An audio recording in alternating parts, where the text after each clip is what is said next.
you said, post-match and also the club statement, but similar point to Mark really, was, would you have done, looking back, would you do anything differently now? Do when you consider what was said about what you said, Yeah. Do you learn lessons from that, or would you approach it completely the same or differently? I don't know, because what is the lesson? You have to say what other wants to hear, or saying that helped. It might, it might not.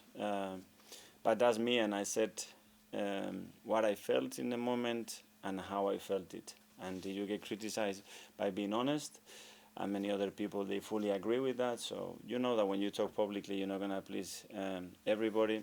I was very pleased at the end that I felt that it was an understanding, because at the end we are in front of the mic straight away and we have to respond to those questions. And people, I think, expect to hear our answers in an honest and a straight way. And this is what I did. Is there a better way to do it? It might be, I don't know, but the lesson is, if you say what you believe in the right way, respectfully, do it. But I don't know what I would do in the next time. When you say that's me, you're someone that's very, very passionate, aren't you? And there's someone that really wears your heart on your sleeve, as they say. And I mean, I can't imagine that you'd be able to change that. I don't know, but especially because as well I have a duty to defend our players, to defend our club, and to raise our voices. And when something you don't feel that is right, we have to say it. And as well because I said that privately and in front of everybody's face. It's not something that I did publicly when I haven't done it before. So the order was right. I did it internally, I did it in front of them, face to face, and then I did it publicly. So, and then I had to justify myself, and that's it. So it was a good experience as a coach. I have to tell you, to go through that. It was a big experience of how it works and how the sort of kind of the media works and how you're in front of the TV cameras. But I guess it's important to sort of say, isn't it, that basically you did go up in front of the TV cameras, having, as you said, kind of established that you were within the club's boundaries to be able to do so with their full support. Yeah, and I was lucky as well. I'm very lucky because I have a club that give us and give me in that occasion a lot of support. Hi. Newcastle can be a bit like Porto. They can try and get under your skin, win fouls, try and influence referees. In these sorts of games, do you feel you have to change the way you play, change the way you approach, or is it just we're going to play our way regardless of what they try to do to influence the game? We always have to, there is a percentage in every game plan, in the behaviors that, or the way you want to play a game, that you have to understand the context of the game, and you have to slightly adapt to certain qualities or behaviors of the opponents, and it's not different against Newcastle. And are you any tempted to fight fire with fire? If you come up against a team that likes to do that, get under your skin, do you want to encourage your players to give some back rather than trying to just tell them to keep your emotions in check, actually let them free? I think you have to control your emotions, that's for sure, because if not, you get dragged into a game that is going to take you away from what we want. But certainly, I've seen my team face very difficult opponents, very difficult situations, face to face, and we're not going to get away from that. Yeah, but you think they're mature enough to do that, to see what another team does and not get distracted by it? Yeah, but I don't know what mature is. Is that at the end using that in the right way and being intelligent to at the end get what you want. That's it. Are your players mean and nasty? Nasty? Yeah. I don't know. Well, they are incredible players, that's for sure. And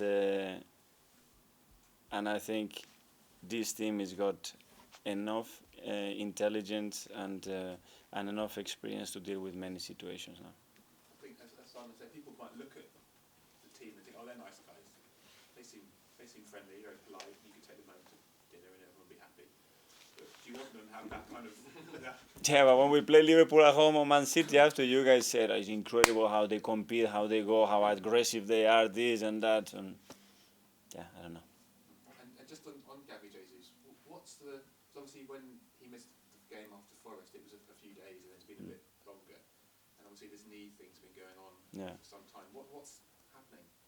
That's it. That we couldn't resolve that as quickly as we wanted, and he had a small reaction in training again, and we didn't want to take any more risk because he's been out for quite a while, and he's a player that we need at his best, and we decided to give him a few more days. So it's all still quite minor, but Yeah. it's all linked to the Yeah. same thing. Mm-hmm. Okay, thank you. Hi, Nick. I guess Newcastle have been similar to you guys in one way, in that they were back in the Champions League this year after quite a long way out. Obviously, they didn't make it through the group, and they've been good in the league, but haven't quite been top four. Does that kind of show just how difficult it is to come back and have that relentless routine of Europe, elite level, Premier League, Wednesday to Sunday, Wednesday to Saturday? Yeah, it's a great point. Obviously, the demands are very different, and the league level again this season has a step up, and we have managed to make that a step again and be very, very competitive. I've been at the top, and in Europe after 7 years, go through the group stages and still being competing there. The thing is that the fact and the reality is that we want more and better always, and we are trying to do that. I know this sort of comes up every season, but are you okay with the turnaround Wednesday to Saturday? Would it be better? I would prefer to play Sunday or Monday, 100%, especially when you play away in Europe. But we know that that's not in our hands. Would you still push for things to be different? We already discussed that many times. At least we are not playing the 12:30 kickoffs that we used to do before. So there is some improvement. I think we can still do a bit more for our players. Hi, Mikel. Hi. Before the 6-0 win over West Ham, you've been beaten by the Hammers twice this season. In some ways, you're trying to do a similar job against Newcastle. How obviously they won 1-0 they won obviously last year, and there's an element of revenge and doing a job on them this time.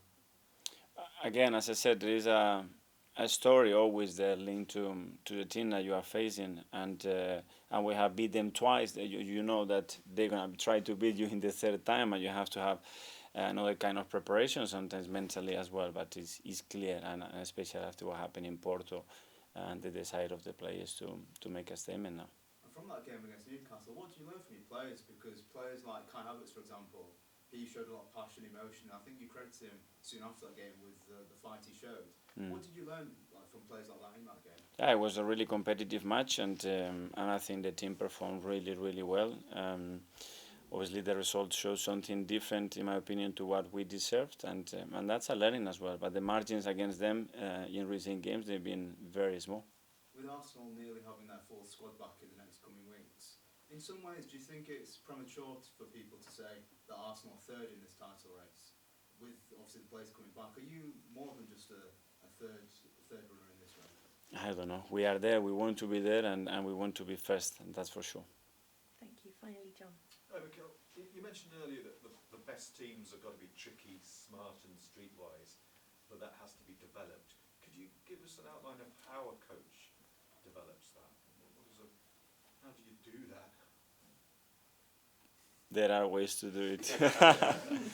Is it on the training ground, or you're sitting down and... This is the way you talk to them, showing them clips, training, putting them through scenarios, pinching them as well a few times, learning from other players that they do it really well, other teams that they are masters of doing that. There are ways to do it. Can you say which coaches you've played under? No, because you're going to use it in the wrong way. But you say it's important, though. Well, it's very important. That's a way of competing for a team, you know, and you can tell in the best players in the world, they have this ability to always take the advantage, always. When you're in recruitment, is that something you think about? Yeah, overall, when you build a squad, you need that, certainly. And but it comes someday. It comes from the culture of the club. You see that there are clubs that they have that in the DNA.